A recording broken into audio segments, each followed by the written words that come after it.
The Pied Piper of Hamelin. The Song of Separation. They said the piper came to rid the town of rats, but no one asked where the rats came from. The course says deep projection makes perception. The rats weren't invaders, they were guilt scurrying through the alleys of a mind afraid to look within. They were the town's thoughts, their unhealed fear turned visible.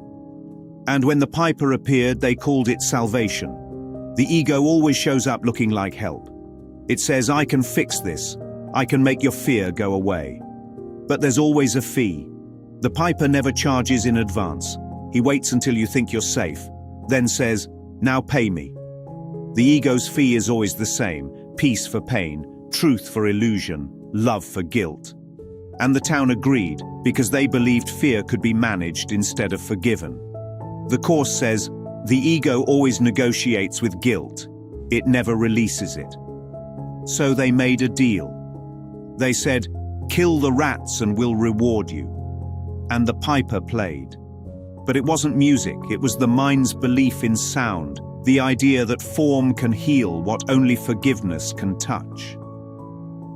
If you believe sound has power over guilt, then that same belief will let sound lead innocence away.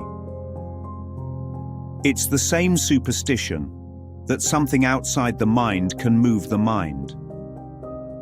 That's why the adults didn't hear the song, but the children did. They had been taught to follow sound, to believe in voices, in words, in appearances. They were raised to obey the melody of fear disguised as comfort. The Course says, the ego speaks first and it always speaks loudest. The piper's flute was that voice. And when it played, the children followed, not into a mountain but into the unconscious, the dark cave of unexamined thought. Only two were left behind. One couldn't walk, one couldn't hear. The mind split in two, deaf to truth, paralyzed by guilt. The town wept, calling it tragedy, but they had written this script. They believed in external power, so they made it real. They worshipped sound, so sound became their god.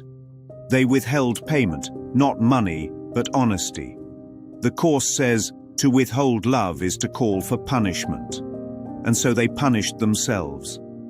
The piper didn't steal the children. The town's deceit did.